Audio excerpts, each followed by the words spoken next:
The views and opinions of the hosts and guests are their own and do not necessarily reflect the views of the management and staff of Guardian Radio.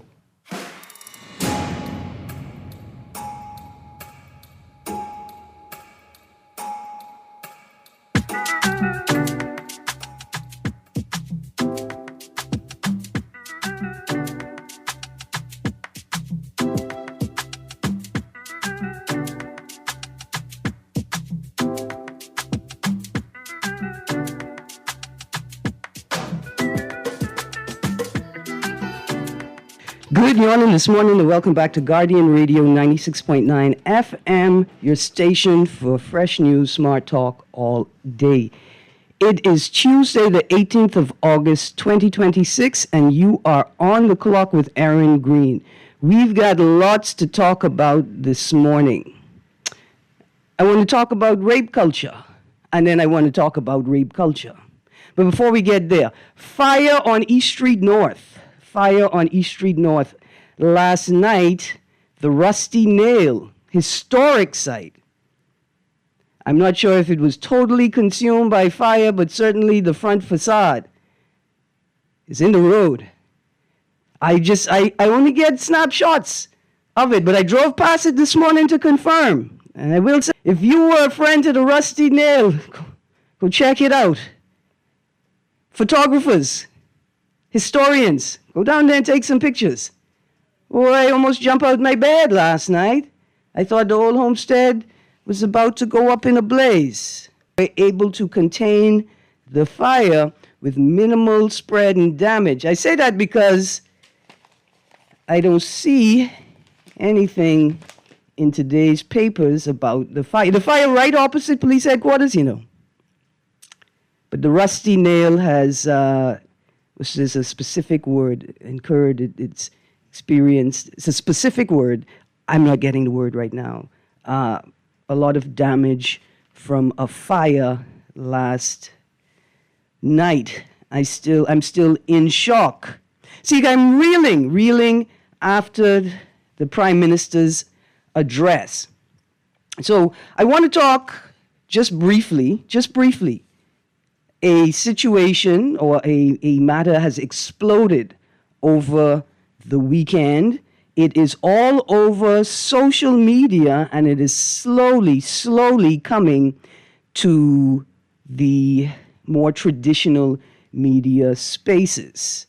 Yesterday, Eyewitness News carried the headline, "Leaked voice notes reportedly detail disturbing alleged sexual encounter." Today's Tribune, the headline, "Foam severs ties with Grand Bahama GB leader over viral voice notes." I want to start by saying this. Always remember that while you do have the right to freedom of expression in this country, responsibilities come with that right. And one of the responsibilities we, as a collective, as individuals in the collective have, is to ensure that in exercising this right, this freedom of expression, that we are not risking, we are not potentially jeopardizing justice when we speak. See, the problem is, when you're speaking, you don't know whether what you're saying can be used to or would result in an act that prejudices justice. Right? And so that's why we govern ourselves, we measure our words, that even though we have the right to freedom of expression, that there are responsibilities that come with it. I said that yesterday when somebody challenged very, aggressively why the director, the founder of Foam, had not addressed the matter publicly. And I simply said, perhaps she is trying to ensure that she does not say anything that risks prejudicing justice. See, if you've heard the voice notes, then you know that there's a very good chance that the information in those voice notes are incriminating. But just because we've heard the voice notes doesn't mean that we can prove who is speaking, right? Like, there is a standard in the court of law that is different from the standard in the court of public opinion. And it's our job to ensure that what we say in the court of public opinion does not jeopardize what's happening in the court of law. It is a tragic situation. The whole thing, everything about it is just horrible.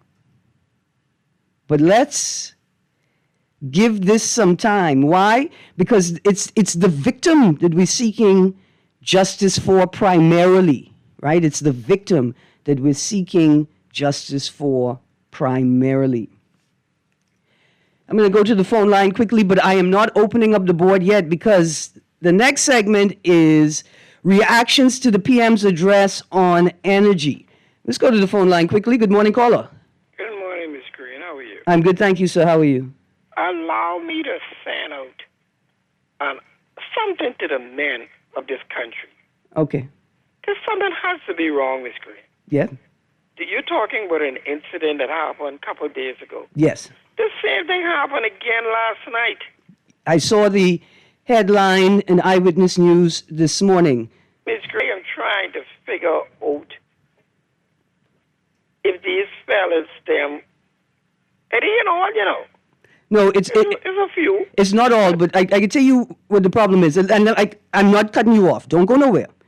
Let me tell you what the vibe is, right? So first of all, I have stopped focusing on sexual violence. Like, I haven't prioritized them, against the other stories that have been in the paper. Because a couple of people say things that suggest to me that rape culture only exists when I talk about it, right? And so, I just let the stories unfold so maybe people could see, like, hey, Greene ain't even talking about it, and it's actually happening. The second thing I want to say is this, right? That, yes, it is not all men that are out there preying on the vulnerable, right? Yeah. However, I have to say this. We need more men to step up to the men that are out there doing these things. See, in a society where we say that women stand to the side of the man, right? Yeah. Then it's not just that all men aren't doing it. Are all men actively working to stop it? Or are the other men actively working to stop it? Are men saying to other men, hey, bro, you married, right? Like, at the very least, you say to your friend, you married, right? I don't tolerate that kind of thinking, man. Why would you think you could cheat on your spouse in front of me who you invited to the wedding? Like, that's because that's just an easy one, right? Yeah. And so, Greene, yes, sir, go on. I love to use the word allege. Uh-huh. That the young, the young male in Grand Bahama, you heard some of the things that his mother said. It's alleged about the girl. Listen, and she's supposed to be the woman who is charged. Let's Grand Bahama. Let's She's put supposed to be protected. Julian, let's stick a pin. Let's don't go any further in describing what you're talking about. Because I want us to be very careful. Like I say, we don't want to say or do anything that will prejudice justice for the girl. But stop there. As a woman, right? Yeah, I was lost. As a woman, I am hurt. Like, my chest feel broken, right? After I heard the exchanges.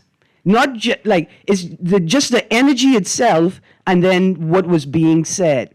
Yeah. I think this is another indicator that we are in deep collective crisis. Ms. Greene, I have a daughter that is almost 30. Mm-hmm. When my wife had passed on. But I have a daughter that's almost 30. I have a granddaughter that is 8. Mm-hmm. I have to protect them. Yes. With the little strength that I have I have to protect them. And for a female, I don't care if that was her auntie, her neighbor, her godmother, I don't care who it was. For a female to come and say what was said, That isn't acceptable. That isn't acceptable.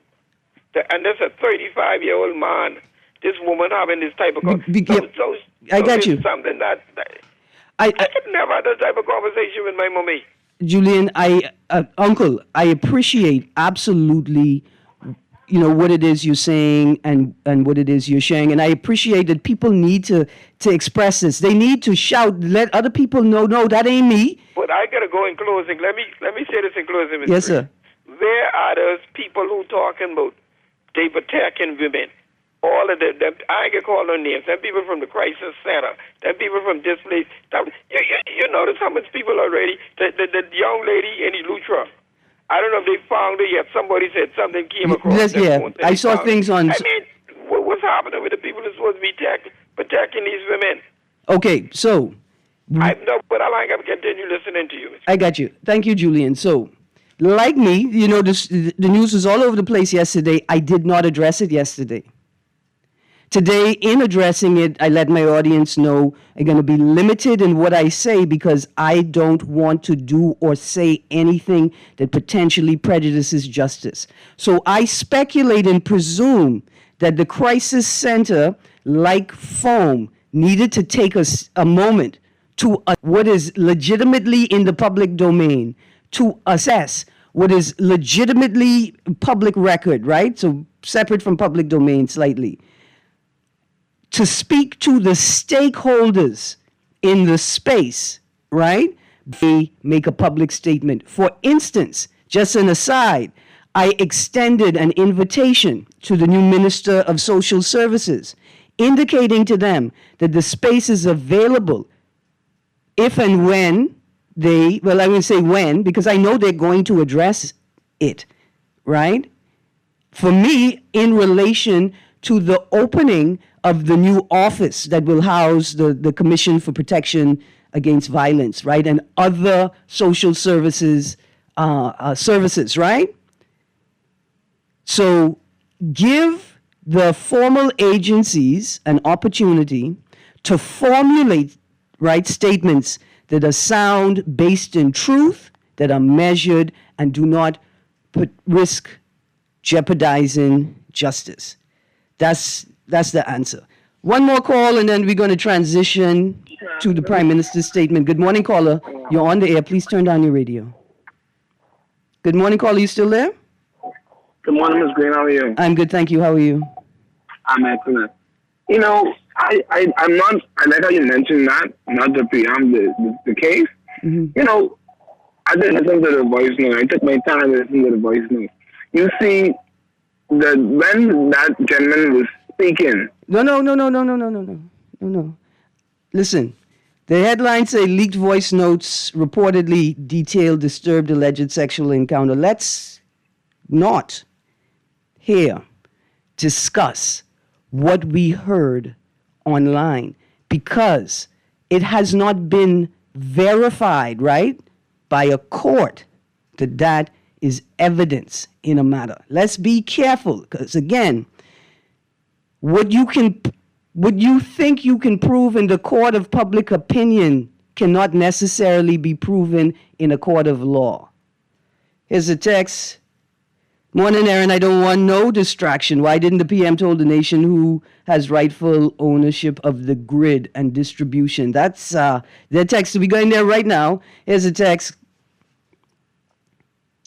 Erin, rape culture became a natural occurrence. No, it didn't. However, right, okay, texter. What the texter is saying is that, or the texter is suggesting, speculating that rape culture has entrenched itself in the country after the former Minister of National Security's statements, right, in an article on April 1st, 2022, where he was responding to media questions. So it's not a press statement that he formulated himself. He was at an event. He was responding to media questions about the sentence handed down to a man who I think was found guilty or pled guilty to unlawful sexual intercourse with someone who was not of the age of consent. And he said things like, well, we all know that a 7-year-old, well, I'm paraphrasing, that a 7-year-old can consent to sex even if the court does not regard that as consent, right? Bang. I also think that policymakers, state actors, religious leaders, right, social leaders have to be very careful about their words. Because see, you all sort of run this tape, the people don't be listening to us, right? But they are listening to you. And it's likely that they take your words very seriously in some matters. Now, whether they are able to interpret clearly the message that you intended to convey is another thing entirely. The text goes on, we have a collective interest in bringing awareness of injustice in this Bahamas. We as Bahamians are of no value, and if you're a woman, you're like a slave, according to this government. Yep. There are many instances in the law when one would have to question their place on the plantation. All right, so reactions to the PM's address on energy. We are going to run right through it. I want to start here. The PM emphasized at the beginning of his presentation that the buck stops with me. And I think that's perhaps one of the most important things he said in the presentation. Before we go there, though, I got to respond to the texters and callers yesterday. Do you think it was pre-recorded? I think it was pre-recorded. And let me tell you why I think it was pre-recorded. I think it was pre-recorded because of the pace, the rate at which the Prime Minister spoke and did not pause. That's it, right? I think it was pre-recorded. Also, there was a lot of ad-libbing in there. I thought it was great. There's a lot of ad-libbing in there, and it was impressive. But to the texters, yes, I do think it was pre-recorded. I think you all were correct, and I think they sped it up because that was a lot of information to pack into that little amount of time. In fact, it seemed like a futile exercise, and here's what I mean. Like, you know that you could not substantively, that's like seriously, address all of the matters that you spoke to in that short amount of time. And oh boy, did you speak to a lot of matters. I think the next thing that we have to point out is not just that the address started late, not just that, see, because there's all kinds of ways to be late. Like you have a 10 o'clock meeting, and at 9:30, you call the people you're meeting with to indicate to them that at this point in the morning, you already know you're going to be late. And then there's the set who have a 10 o'clock meeting, and then at 10:05, they tell you the meeting has been postponed till 10:30, right? That's the kind of late that suggests to me that you cannot move at the pace of your own policies. What you mean you couldn't start the address on time? You not, Christy, you not Fidel Castro. You don't come to things late, do you? Anyway, the point is this also. To those residents who may have missed the address because the power went off as soon as the Prime Minister started speaking. Did you get any lottery numbers last night in your dreams? Because y'all are special. I mean, I could say right here, the whole thing was a failure. Just right there. Just right there. You couldn't start your own address on time. And the power went off. Not just the power went off. The constituents who have been most affected by this most recent part of the crisis are those who lost their power. Some people, the power been off all day.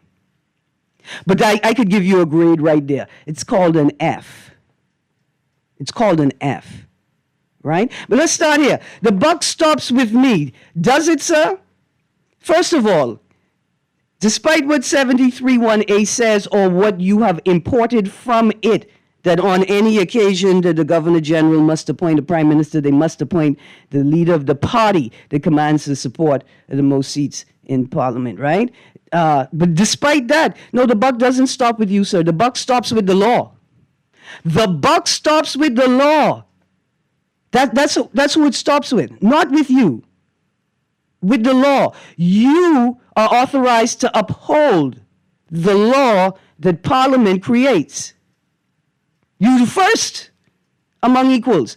You the first one to uphold said laws. The authority vested in you is not to just do whatever you want, but to ensure that whatever is done adheres to what the Constitution says and what flows from it. Right? The buck stops with you, sir. But then you spend the entire evening giving us excuses and blaming other people. First of all, how do you have a whole address on the state of BPL and you ain't called the minister name once? Did you call it once? Did you, I have the speech here. The question is, did you reference the minister at all, at any point during the presentation? No. Why not? Why isn't the minister a part of this conversation? Here's what is the most troubling thing for me. See, from the moment I heard the Prime Minister say, my fellow Bahamians, I knew it was a flop. We fired Minis for that. My fellow Bahamians, good evening. I know you're going to tell me some foolishness as soon as you start saying, my fellow Bahamians. 1, 2, 3, 4, 5. 5 times. 5 times. Producer, the person really want to talk here. Good morning, caller. Morning, how are you? I'm good, thank you, ma'am. How are you? I'm good. I want to address whether that was a pre-recording or not. All right. Okay. The Prime Minister in his speech, all the goodness that's going on with, if I could recall, all the goodness that's happening or about to happen with BPL and all of that, right? Mm-hmm. But don't you know that about 5 minutes, didn't we have some type of blackout, island-wide blackout or so last night? It wasn't island-wide. Well, anyway, from 5 minutes now, early in the day, they did mention the time the Prime Minister's speech is about to come on, right? By 8 something or 8 o'clock, whatever, right? Yes, ma'am. 5 minutes to, 5 past 6. Mm-hmm. At 8. All the sun was dark. Oh, wow, you're right. I got a message from someone. I live in the South, honey. The whole of Pinewood, the Bamboo Town, South Beach. But he's mentioning and complimenting about, so it had to have been recorded because he would have, I think, if that was live, he would have known. Half of the people can't hear you. Right, he would have tailored the speech because there was some ad-lib in there. Yes, and apologize. So, okay, I'm sorry for now. This blackout, what's happening now, and this is reflection or whatever. None of that. Mm-hmm. Oh, he went on. He started to compliment. Well, I have a portable radio. Okay. So I heard the speech, which I didn't necessarily listen to because it was hot. But listen, that was totally pre-recorded. Thank you, ma'am. That's all I want to tell you. Absolutely. Thank you. Thank you, ma'am.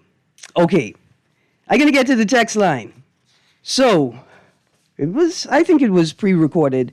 And when I say ad-lib, you could ad-lib pre-recording. Here's how I determined there was some ad-lib in there. Because the speech, the address was posted to the Office of the Prime Minister website. So if you would like to read it, right, or copy and paste it so that you could read it at will, you can go to the Office of the Prime Minister, select press room, and last night it was at the top of the list of press releases, right? And so there are some things he said on the camera that are not in this press release. But he did say this: I came before you myself because the buck stops with me. And so if the buck stops with you, sir, then why do you turn around and say some things that were just, I think, disparaging? I thought I copy and pasted that in red so I could get to it very quickly. But there's a part in here where you began talking about Bahamian staff, and I'm not sure if everybody appreciates what you said. I'm going to get to that in a second. I shall find it. Let me get back to the text line and then to my notes for the address. Texter says, number one, a few weeks... Okay. Text, I'm going to get to that at the end of the show. Okay, this is a female texter. Ma'am, I will read these. Give me a second. We can take a break. Later, I will get back to the other rape culture discussion. As a text, Erin, believe it or not, we have...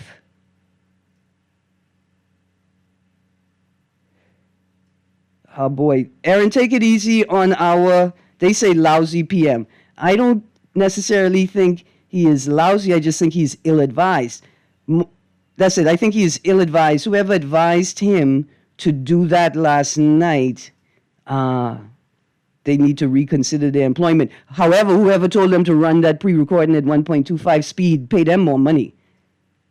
Good morning. What buck your PM talking about? The missing $265 million from the NIF? Or you see today's paper, Guardian, top of the fold, Pintard, where's the $700 million government says was transferred to NIF. The texter goes on, or the $200 million in BC assets, what they gave away to Bahama Grid Island Grid. We're still waiting on somebody to do the math, and I thought the Prime Minister would have done the math for us last night. Alas, he did not. Here's a text. The PM's speech was pre-recorded, and I lost attention from 8 o'clock. I wondered if he was on another ghost move to India. What do you mean ghost move to India? Are they selling data centers in India? It's a quick question. He never apologized for disrespecting us on his travel, telling us about what he inherited from his progenitors was something else. He really need to change his speechwriter. But that's squirming. I'm still mad for keeping us in darkness. So, again, you can find the speech on the Office of the Prime Minister's page.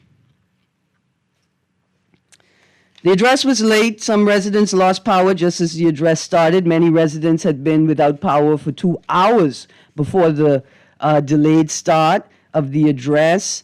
The Prime Minister blamed the FNM again, but without calling their name. Very savvy, very savvy. He also sort of referenced the impact of hurricanes, but we haven't had a major hit since Dorian, have we?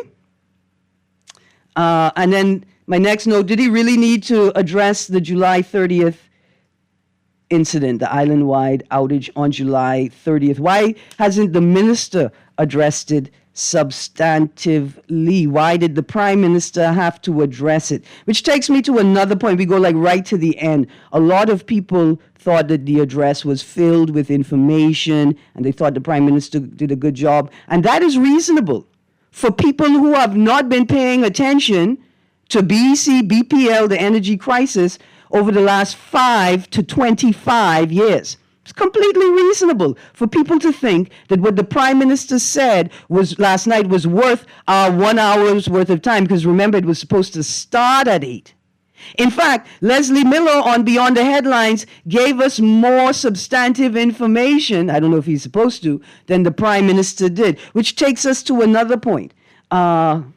You know when you said the buck stops with you, Prime Minister, is that what you used to justify saying overtime was abused at BPL?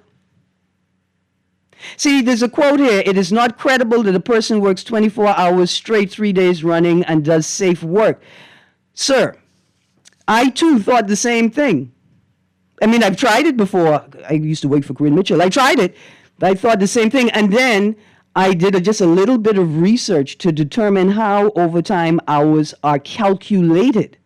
And so it is disingenuous to suggest that a person is actually working 24 hours straight if they log 24 hours of overtime. Right? There is a formula. I get so many notes, I'm not sure if I could pull the article up that explains it, right? But not only does the buck not stop with you in this instance, I think perhaps you're incorrect, sir. Because there are industrial agreements and contracts and terms that determine how overtime is paid out, how it's calculated, how it's scheduled, how it's calculated, how it's paid out. That's all determined by legal mechanisms, right? But I think this is the important thing. The buck does stop with you. Management can't do anything that you do not agree with. If the buck stops with you, then the buck stops with you. You can't tell us the buck stops with you and then you take no responsibility. You accept no liability for what has occurred. But let's speak even more plainly, sir. You've been a part of government now for what? Over 2 decades easily? Under the Christie administration, you were the Minister of Works. It's disingenuous to say that you're not a part of the problem, but you're here to be the solution. You've always been a part of the problem. You've always been aware of what the problem is. When you were campaigning in 2021? No, when you campaigning in 2017, snap election. 17, we had a short 2021. When you campaigned then, like you were always aware. But you create this pretense. But you didn't start the fire, but you're here to put it out. It was an excuse. Everything you said last night was an excuse. And here's why we could just very easily say that without like it being slander, just being disgusting.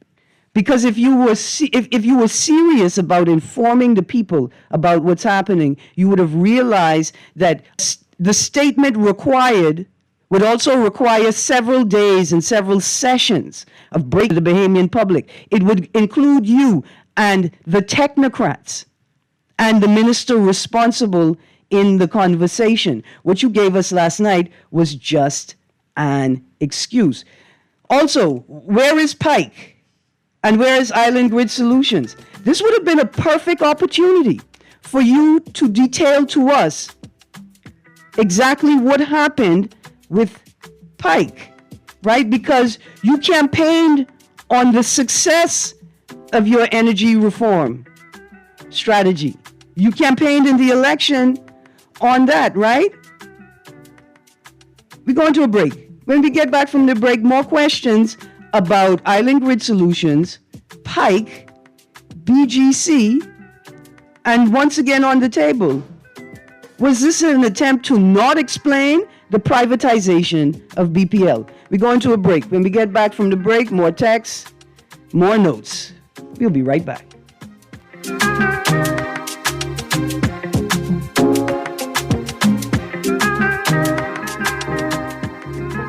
Girl, Junior just showed me Bella Boy in his phone. What you mean? He take picture of that good-for-nothing boy? Shh, you don't want Bella here. You say that. You know she always say that's my good child. So what he doing in Junior phone? Oh, he there because the police looking for him. He on their wanted list. Wanted persons in your phone now? Yes, child. And when police want to find anybody quick, after something happen, they can send picture direct to your phone. Go to Google Play or App Store and search for Crack Crime Bahamas, then pick install and it will go straight to your phone. There is also a section on missing persons? Yes, girl. Everybody needs to get this app so police can tell us right away when these people go missing. Just like an alert system. Yes, it has numbers for Crime Stoppers Bahamas, so you can call and nobody knows it's you. Call directly to Miami and give the information without giving your name or anything about you. I tried the other day, and when I hear Junior and his boys talking about where they hide those guns, I walk quick round the corner and call that number. Call 328-8477 from Nassau or 242-300-8477 from the Family Islands.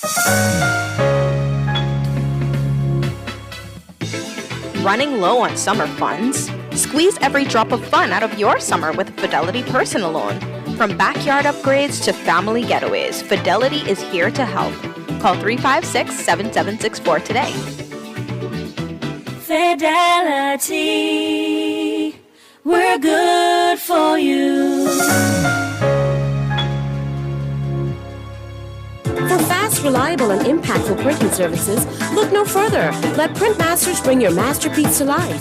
We stand by our quality products that is second to none. Our affordable pricing and friendly, efficient staff makes Printmasters the ultimate choice for all your printing needs. We can deliver any type of printing services, from banners to booklets to business cards. You name it, we can print it. Let Printmasters bring your masterpiece to life. Located in the Nassau Guardian Building, telephone 302-2361. Orthopedics, where movement becomes medicine and treatments become triumphs. At Cleveland Clinic, it's more than just repairing what's broken.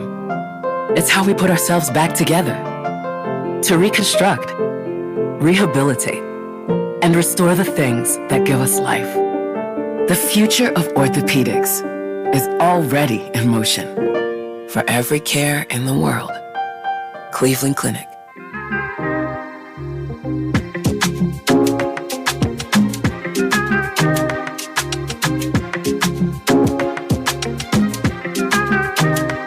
Good morning. Welcome back to On the Clock with Erin Greene. We are walking through the Prime Minister's address last night. I got a text that said that it's another, should have been an email moment from the Prime Minister. I found the thing that I was looking for. I was shocked. This is the part of the address that shocked me last night when the Prime Minister began speaking about overtime. And he said, quote, the overwhelming, and I'm reading from the speech that was posted on the OPM website last night.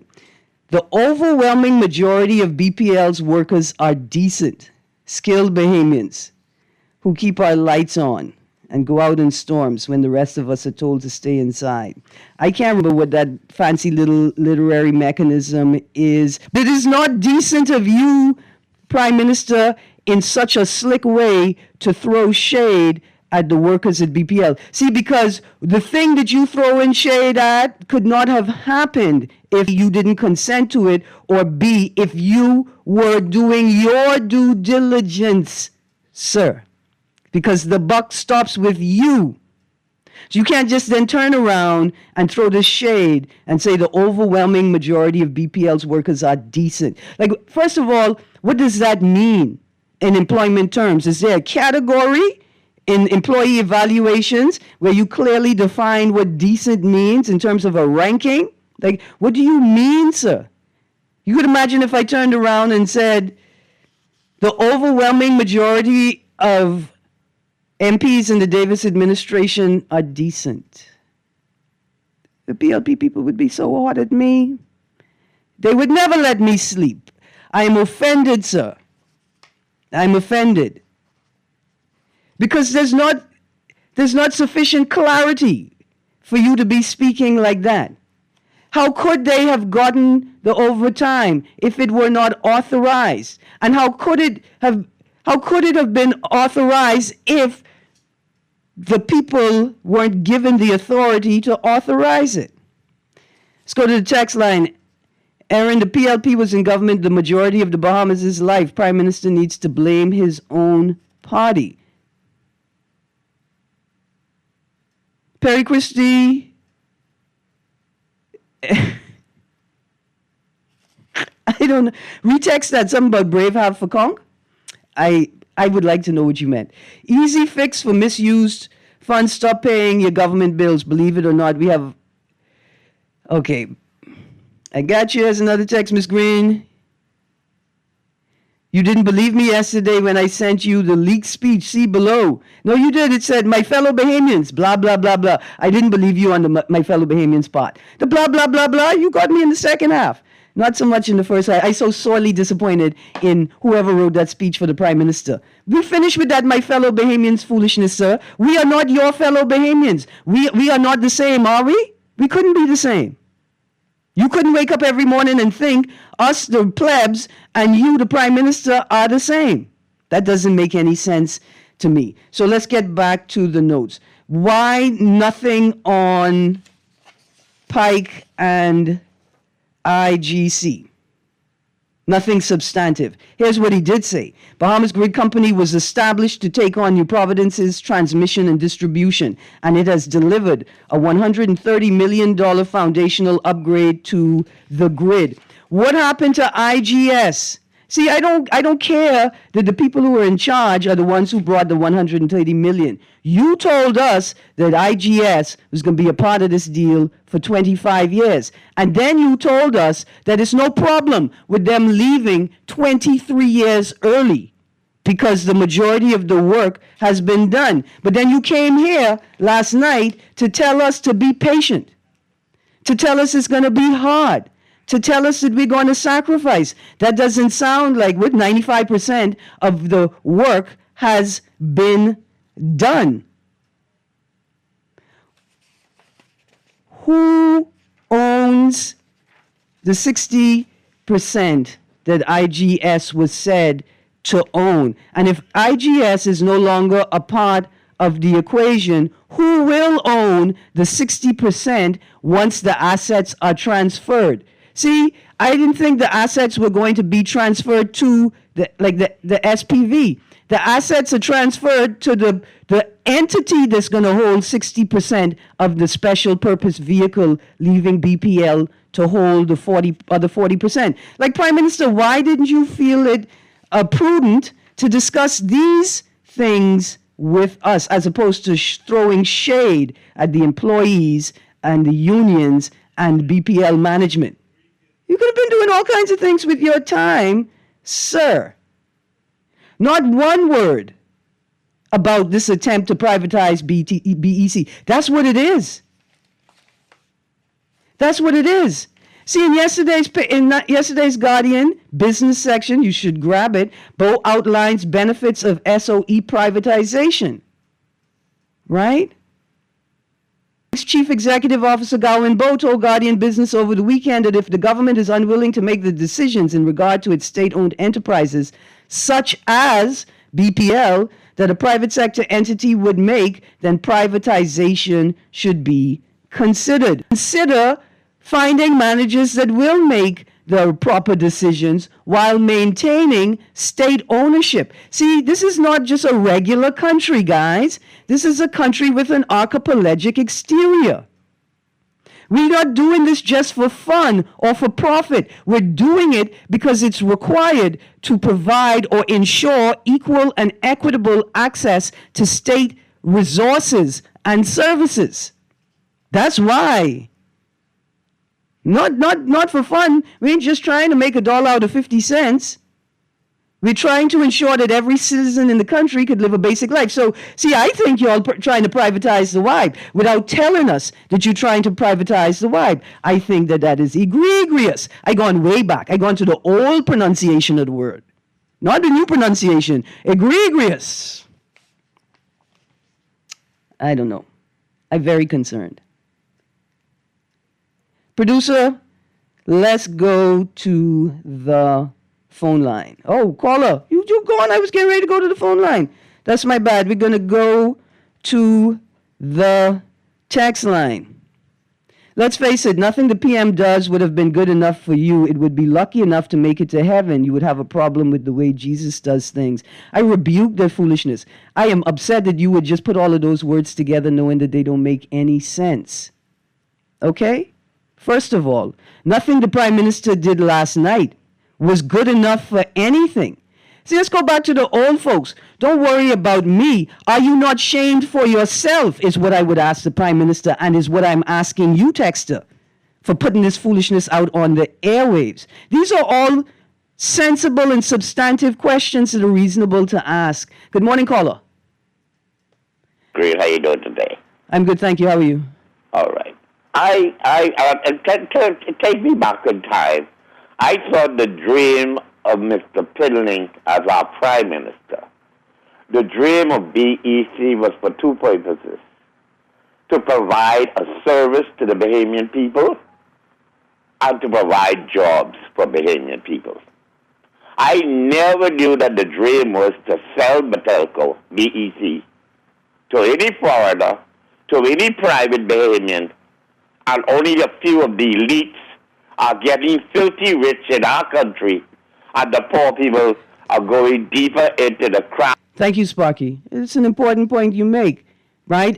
But I want to sort of, I see exactly what you're saying. I want to take one step outside of it. It's not a dream.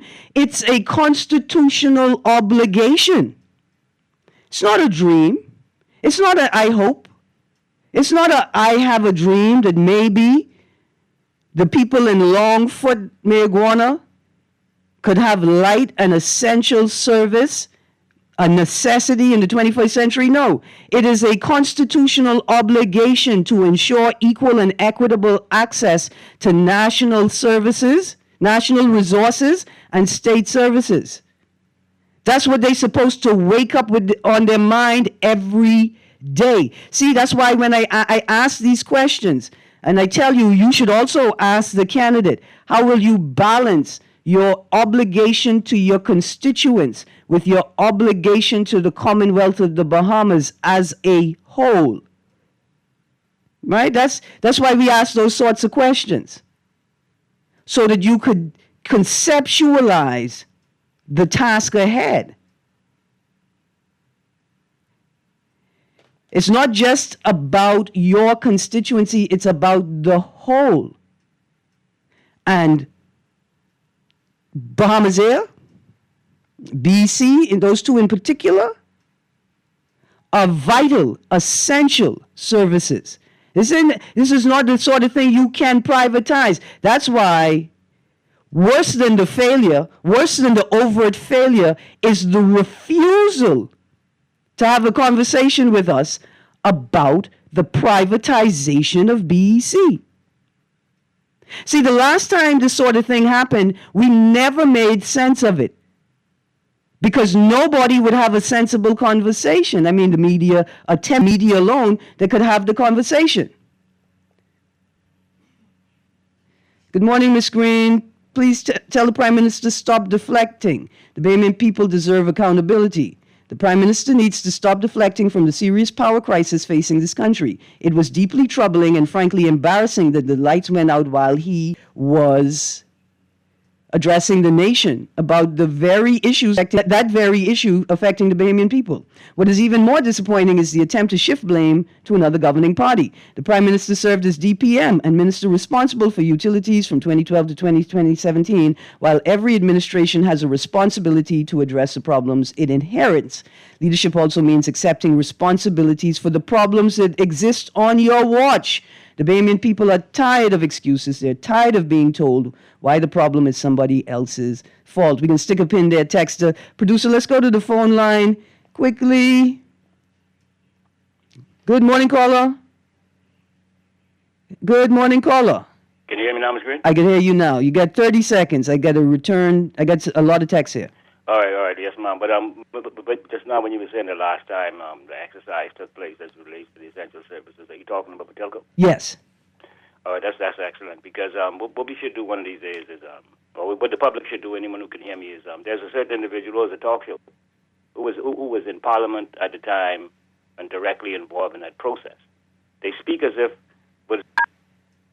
I got you. So I don't know what happened. You hear the beep, right? I don't know what happened, cousin. What I do remember of that time was this.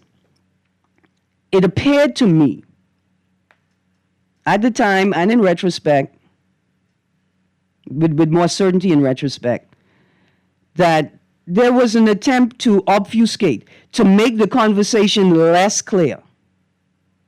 Right? Maybe it's just the general, like the political culture and just how it operates, or maybe it was intentional. Right, to muddy the airwaves, the public discourse. Right, so you couldn't be quite sure what is just political rhetoric, what is just political mischief, and what is serious, critical engagement of the issues at hand. All right.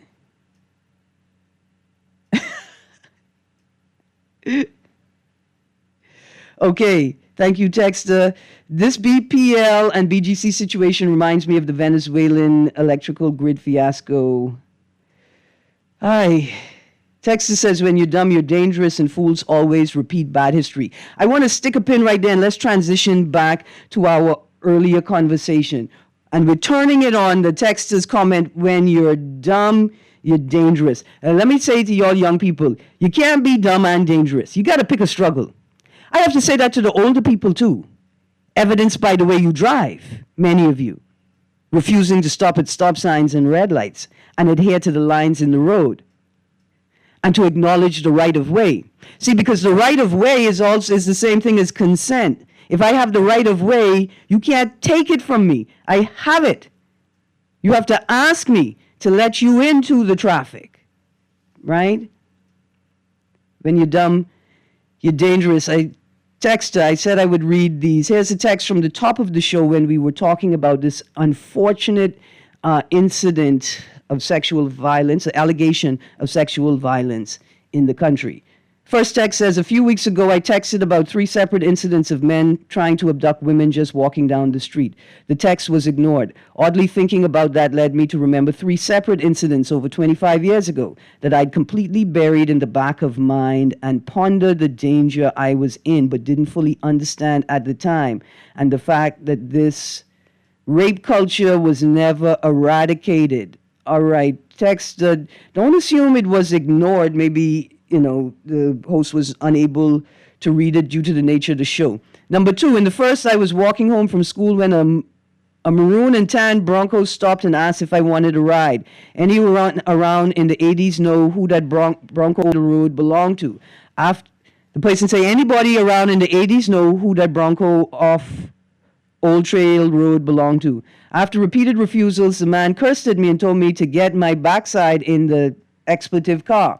Strangely, I had no fear then because I is me. I don't have to go with you. Today, though, I realize how much danger I was facing. The third text, the second incident, at the food store checkout line, and a man passed behind me and pressed himself against me. Gross. I wish I could go back and just knock him over the head. That rapey man may be walking around doing other rapey things. The third, I was catching a bus through Frederick Street, broad daylight, when a group of men surround free with their hands. Something is wrong. Boys need to be indoctrinated in respect. Okay, texter, thank you for sharing this. Like I said at the top of the show, I've been following the stories, but I have not necessarily prioritized them in my broadcast. I'm not being petty, but for a moment I just wanted some people to realize that rape culture doesn't only exist when feminists and advocates and women are talking about it. It exists, it's existing all of the time. I also want to make this note. Producer, don't mind me grabbing this bag. I know I ain't gonna be able to find the thing I'm looking for in time, but it reminds me of the conversation that took place across administrations between Davis, then leader of the PLP in opposition, and the minister and Prime Minister Minnis, when Davis suggested that Minnis should give women rape whistles. That's not the offensive part. The offensive part was the leader of the opposition at that time saying that our women, should walk with mace or walk with mace, and he doesn't know that it's illegal. Like, you have to have authorization to carry mace. Like, you didn't know that at the time you were jesting? He says he wasn't jesting. He said he was being very serious, right? When he became prime minister, though, there was no talk of whistles or of mace. Anyway, the point is, when Davis became prime minister, Minnis brought the whistles to the House of Assembly. I have it all documented in a zine. Minnis brought the whistles to the House of Assembly to give out to the women. And then Monroe called that distasteful. But that's the same Monroe that said if you were to rape a nun and a prostitute, the rapist wouldn't get the same sentence, would they? I paraphrase. And that's the man who also said, 7-year-olds could consent, but not in law. Not in law, but they could consent. I also paraphrased that. But I have the zines. I have the articles. We're going to talk about it. Rape culture has not gone anywhere. In fact, it didn't die, it multiplied. Now you see that same behavior on the road. And unfortunately, as politicians push past policy and procedure, we sort of seeing it there too, hey? You guys, be good to each other.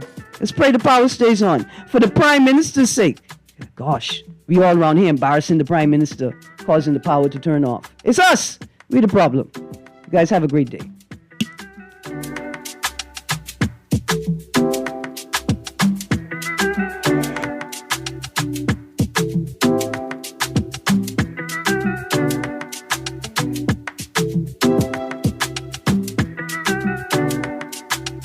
This is Guardian Radio 96.9 FM, streaming on GuardianTalkRadio.com and the Guardian Radio app, Nassau, Bahamas.